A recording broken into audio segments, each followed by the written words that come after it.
This painting was completed in 1962 in France by Parisian painter Marie Aubignon. And it depicts some French mountains from her childhood living in a commune. And my favorite thing about this painting is how it makes me feel. It makes me feel calm. It makes me feel reflective. It makes me feel like I'm looking down at a big world over which I can exert no meaningful control. And I think another thing I really like about this painting is that almost everything I just said was completely made up. This painting is a super mass produced, untitled, unaccredited artwork from Target and their production house, Project 62, where they make a lot of their mass produced home decor. And as I was sitting in Target last night, really, really high, I was looking at this painting and several others in the Chip and Joanna Gaines section, where my partner likes to look around for throw pillows and things of that nature. And it really made me ask this question: what is art? Why is art? Why is that art? And is that art? Well, let's go ahead and get started. Okay, so all blatant lies and jokes aside, I want to talk about the commodification of art and what it says about us as people. So I'm going to start with a little story. I'm at Target last night. I'm super high, just the right amount to be, reflective and contemplative and largely immobile. So I find myself somehow in the Chip and Joanna Gaines section while my partner is looking for throw pillows, and I'm seated in one of those comfy chairs looking at the wall decor section, and I'm just kind of drinking it all in. The first piece my eye is drawn to is the cockatiel. It's a yellow bird with like a bluish background, maybe a teal background. I don't really like that painting. I don't like the color choices, but beyond that, that painting is hanging up with, 6 other exact copies of itself, and I see other copies of the painting kind of, up against the wall, leaning against the wall. In total, maybe, 8 copies of this painting.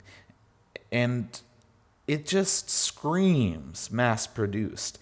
And so I found a little piece in this painting for today, and the one I'm going to be largely discussing, this mountainscape, this very long, beautiful piece here, because I was so refreshed. It made me feel calm. It made me feel reflective. It took me out of my experience at Target and put me into like the eyes of a pilot flying over an Irish valley. And so I called my partner over. I said, "Hey, what do you think of this?" And the response is, "Yeah, I think it's a snowy mountaintop." And so we disagreed on our interpretations, but with, politeness and respect for one another. And then I realized, this art just caused us to have a conversation about it. We just disagreed on an interpretation of this art. We both find it to be, aesthetically pleasing. And, well, it ties the room together. So that's where I'm going to stop my story. But I would note, the cockatiel painting that I didn't like as much did the same thing. I have lots to say about why I don't like it, and I could argue with someone. So now I'm kind of getting to my what do I think is art. I think art is that which was intended to be art, for starters. Secondly, I think art is that which provokes discussion, and any kind of discussion, really. And lastly, I see art as something intended to be beautiful. Perhaps I'm going to use the phrase to tie the room together, as is, I think, Target's intention here. They're trying to tie the room together. Now, to kind of boil down and maybe give a good anecdote for this definition of art, I teach kids, and those kids always get to write poetry in my class at least once or twice a year. And I always have one of those kids take me up on my rules for poetry, being you must intend to create a poem. You must write a poem that causes conversation. It's about something. It reflects your individual experience on this earth and connects it to the larger experience that we all have. And lastly, it should, be beautiful. And that's great because that's so subjective. And I'll get to the punchline. For a sixth grader or a fifth grader in my class, I usually get one of those jokers to write a poem called Fart. And the whole poem is as follows: Fart.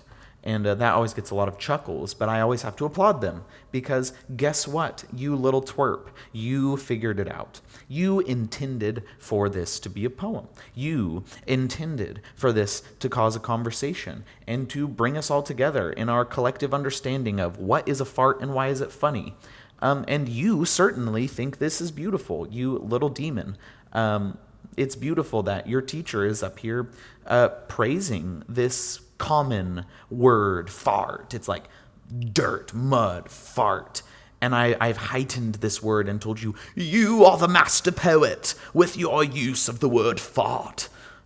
So if I can call the word fart, written by a fifth grader, a beautiful poem, can I call this painting mass-produced by a warehouse in a factory for Target a beautiful piece of art? And I think, yes, I can. It is a beautiful piece of art. And what I love about all of this commodification of art, the removal of sentimentality from art, I like that this Target art is focused on just tying the room together.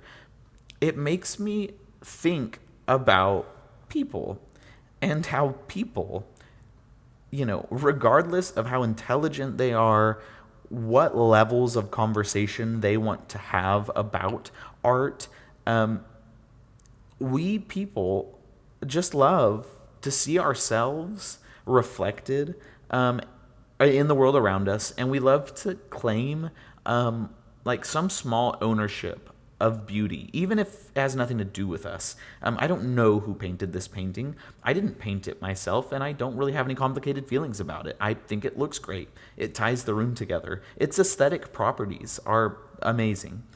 So, we see two camps for art. Art which is provocative, art which is raw, art which is organic, and then we see art which is unsentimental, art which is cold, art which is removed from us, produced in some factory to be hung up on thousands of walls in condominiums and Airbnbs. So I guess the ultimate takeaway about this is that anything can be art, and that humans are fun. Even in late stage capitalism, when the world is crumbling around us and things are damn near unaffordable, we still want to slap a picture on our walls, to communicate something about ourselves, to lighten our mood, to tie the room together, whether it be our kids drawing from kindergarten of a turkey, or a mass-produced cockatiel hanging in an unaesthetic fashion in your house. Let's debate the cockatiel. If you have the cockatiel painting in your home, let's fight. And that's everything I have for you today. I hope you've enjoyed this little kind of random ramble. Go make some art.